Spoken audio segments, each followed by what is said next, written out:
Hello दोस्तों, नमस्कार। दोस्तों, आज हम लोग पढ़ने वाले हैं एक बहुत बड़ा सामाजिक मुद्दा जो इस समय बहुत ज़्यादा खबरों में बना हुआ है। अभी हुआ क्या, ये खबरों में क्यों आया? अभी अंतर्राष्ट्रीय श्रम संगठन ने अपना एक रिपोर्ट जारी किया। उस रिपोर्ट का नाम था global employment trends for youth. इस रिपोर्ट में अंतर्राष्ट्रीय श्रम संगठन का ये जो रिपोर्ट था global employment trends for youth में, उन्होंने कहा कि भारत में जो बेरोजगारी है ये चरम अवस्था पर पहुंच गई है और ये इतने बड़े स्तर पर बेरोजगारी है, अगर समय रहते भारत ने इसे कंट्रोल नहीं किया तो आने वाले समय में भारत को इसको बहुत बड़ा जो है नुकसान भुगतना पड़ेगा। क्योंकि आज के जो युवा हैं, अगर आज ये रोज़गार नहीं पा रहे हैं, रोज़गार का संकट झेल रहे हैं, तो कल को ये बूढ़े होंगे और इनकी नई पीढ़ी आ जाएगी और भारत के ऊपर एक जो दोहरा संकट आ जाएगा और भारत इसे झेलने के लिए जो है भारत इसे झेल नहीं पाएगा और भारत के सामने एक बहुत बड़ी चुनौती सामने निकल कर आएगी। तो इसीलिए खबरों में आया, ये अंतर्राष्ट्रीय श्रम संगठन का ये रिपोर्ट था। तो अब हम लोग ये देखते हैं कि अंतर्राष्ट्रीय श्रम संगठन के रिपोर्ट के कुछ मुख्य निष्कर्ष क्या हैं। हम लोग इसके निष्कर्ष के बारे में थोड़ा सा देखते हैं, ये निष्कर्ष क्या कह रहा है। तो इस रिपोर्ट में इन्होंने वैश्विक स्तर पर बताया कि 73 मिलियन लोग लगभग बेरोजगार है और उनके रोजगार की सख्त ज़रूरत है, ये बताया। और इसमें जो है 15 से 25 वर्ष के हैं और ज़्यादातर इसमें जो बेरोजगार हुए हैं ये कोरोना के टाइम हुए हैं। जब से ये कोरोना का ये संकट आया उस समय ये जो 15 से 25 वर्ष के एज के जो युवा हैं, इनको जो है रोजगार का संकट जो है इनके चरम अवस्था पर पहुंच गई है। तो अब हम लोग, ये तो हो गया वैश्विक स्तर पर। अगर भारत के स्तर पर इस रिपोर्ट में जो भारत के स्तर पर कहा क्या गया कि इंडिया के लेवल पर, तो इंडिया के लेवल पर ये बताया कि जो इसके रिपोर्ट में कि भारत में जो सबसे बड़ी संकट है रोजगार का, वो शिक्षा प्रणाली की व्यवस्था में कमी है। यानी जो स्टूडेंट है, जो युवा हैं, उनके पास डिग्री ए है, अगर वो एक्स जगह पर नौकरी नहीं पाते हैं, अगर वो वाई जगह पर जाना चाहते हैं तो वाई कहता है हमें ए नहीं, हमें बी डिग्री चाहिए। यानी शिक्षा प्रणाली हमारी ऐसी हो गई है कि हमारा जो है एक संकेंद्रण हो गया है, वहाँ पर एक ही जगह पर काम देती है। अगर हम लोग उस डिग्री को दूसरी जगह पर ले जाएं तो वहाँ पर ये डिमांड नहीं करता, अलाउड नहीं करता है। जैसे मान लीजिए हम लोग एसएससी की तैयारी या यूपीएससी कुछ भी कर रहे हैं, हिस्ट्री, ज्योग्राफी, इतिहास, भूगोल, पॉलिटी ये सब पढ़ लिए और ये सब पढ़ने के बाद हम लोग मान लीजिए सरकारी नौकरी नहीं पाए, उसके बाद किसी हम लोग सॉफ्टवेयर कंपनी में जाएं, अपना फॉर्म भरें, अपना इंटरव्यू देने जाएं, तो वहाँ पूछेगा भैया आपकी डिग्री क्या है, तो हम लोग डिग्री बताएंगे, कहेगा भैया ये नहीं चलेगा, यहाँ पर ये टेक्नोलॉजी का काम है, टेक्नोलॉजी की डिग्री लाइए, तब यहाँ पर जो है आपका ये हम सिलेक्शन चयन करेंगे। तो यही होता है कि डिमांड के अनुसार यहाँ शिक्षा प्रणाली नहीं है, शिक्षा प्रणाली में यहाँ दोषपूर्ण है, इसके लिए रोजगार का संकट में तेजी देखी गई है। और फिर देखेंगे कि यहाँ पर क्या है, अपने इंडिया में केवल 5% महिलाओं की बात करें, केवल 5% महिलाएं श्रम भागीदारी में अपना योगदान देती हैं। यानी कि 5% महिलाएं केवल घर से बाहर निकलकर जो है अपना जो है श्रम भागीदारी में योगदान देती हैं। अगर और महिलाएं बाहर निकलें तो अर्थव्यवस्था में उनका योगदान बढ़ेगा। इसके साथ साथ जो है श्रम भागीदारी में उनका जो परसेंटेज बढ़ेगा, प्रतिशत बढ़ेगा। इससे होगा क्या कि बेरोजगारी का जो इतना चरम संकट है ये तो कम होगा ही, महिलाओं के स्थिति में सुधार आएगी। इससे क्या होगा कि महिला और पुरुष में समानता देखने को मिलेगा। तो ये हो गया। तो अब हम लोग अगर देखें कि ये बेरोजगारी का कारण क्या है, ये अलग है, ये इतना तो ये अंतर्राष्ट्रीय श्रम संगठन की बात हो गई। अगर हम लोग ये बात करें अपने लेवल पर, तो ये मुख्य लेवल के बेरोजगारी के कारण तो बहुत हो सकते हैं, छोटे बड़े, लेकिन हम लोग मुख्य स्तर पर अगर बात करें तो ये बेरोजगारी का कारण क्या क्या है। तो अगर हम लोग देखें कि जनसंख्या का दबाव सबसे ज़्यादा क्या है भारत में, भारत एक जनसंख्या बाहुल्य क्षेत्र है, यहाँ पर जनसंख्या का दबाव अधिक है और उस जनसंख्या की दबाव के तुलना में हमारे यहाँ उद्योग धंधे इत्यादि की कमी है। और जो उद्योग धंधे लग भी रहे हैं वो एक उनका संकेंद्रण हो जा रहा है। संकेंद्रण होने का मतलब ये है कि जो उद्योग धंधे लग रहे हैं वो कुछ चयनित शहर में ही लग रहे हैं, जैसे दिल्ली, मुंबई, कोलकाता, गुजरात इत्यादि शहरों में लग रहे हैं। और बाकी जैसे यूपी, बिहार, झारखंड, यहाँ जो लोगों को, नेताओं की जो है गलत नीतियों की वजह से आज यूपी बिहार झारखंड अपना जो है मजदूरों की फैक्ट्री कहा जाने लगा है। बाहर के लोग जो है, जहाँ पर इंडस्ट्रियल एरिया है, वो लोग कहते हैं कि अगर मजदूर, ये सब एरिया जो है मजदूरों की फैक्ट्री है, अगर मजदूर को लाना है तो यहाँ से लाइए, आपको सस्ता मजदूर मिल जाएंगे। तो यहाँ पर क्या है कि जनसंख्या का दबाव अधिक है, और जनसंख्या का दबाव अधिक होने के कारण उद्योग धंधों की कमी है, और उस उद्योग धंधे की कमी तो है ही, फिर उद्योग धंधे जो लग रहे हैं उनका संकेंद्रण हो जा रहा है, कुछ ही शहरों में लग रहे हैं और बाकी जगह नहीं लग रहे हैं, जिसकी वजह से हो क्या रहा है, लोगों का पलायन बढ़ रहा है। एक शहर से दूसरे शहर में लोग जा रहे हैं वहाँ पर काम करने के लिए।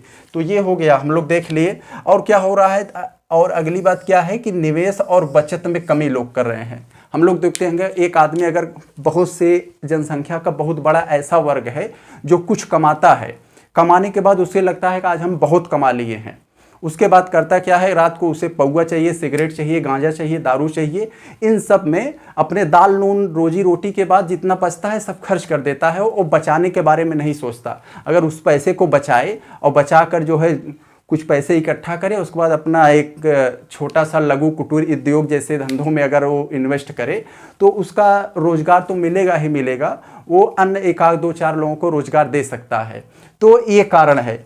आगे अगर हम लोग देखें तो दोषपूर्ण शिक्षा प्रणाली, जैसा कभी ये अंतर्राष्ट्रीय श्रम संगठन में भी था ये, कि अपने यहाँ की शिक्षा प्रणाली में दोष देखा जा रहा है कि हमें जो डिग्री दी जा रही है वो ये उनका संकेंद्रण है, वो एक ही जगह पर काम दे रही है, उनको अगर हम अन्य जगहों पर ले जा रहे हैं तो वहाँ पर वो अलाउड नहीं करता है।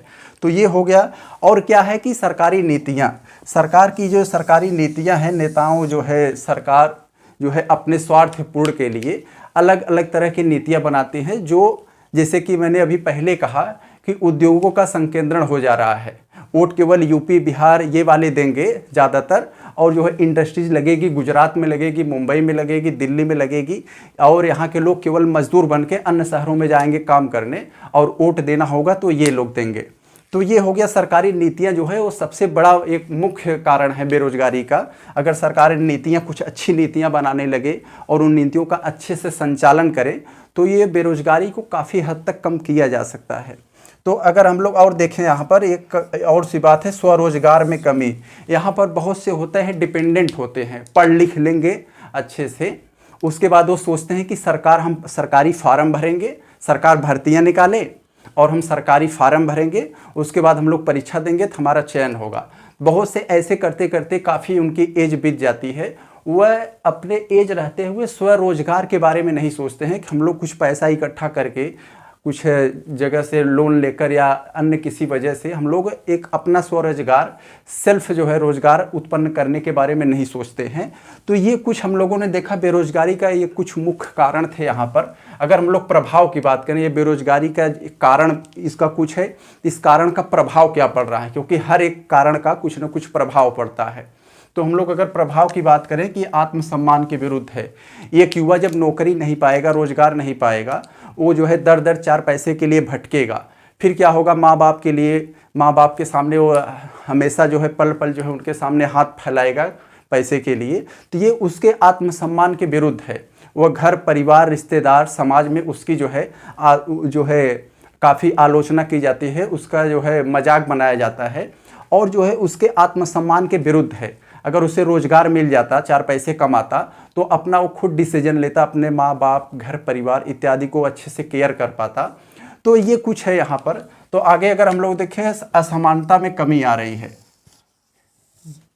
यहाँ है क्या कि कोई जो है पैसा कमा कमा के अपनी झोली भर रहा है, कोई एक एक पैसे के लिए तरस रहा है।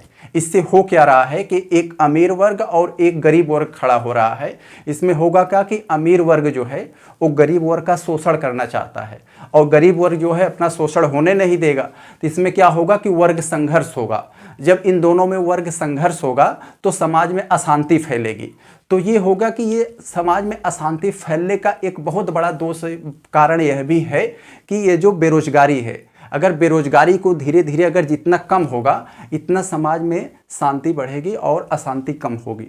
और अगर हम लोग आगे अगर बात करें तो इसी की वजह से, बेरोजगारी की वजह से पलायन में बहुत सी तेज़ी हो जा रही है। हम लोग देखते हैं कि जैसा कि मैंने पहले कहा, यूपी बिहार झारखंड इत्यादि जो अपना जो स्टेट है, यहाँ से फैक्ट्रियाँ इंडस्ट्रीज न होने के कारण यहाँ से जो है पलायन होता है दिल्ली, मुंबई, कोलकाता इत्यादि शहरों के लिए।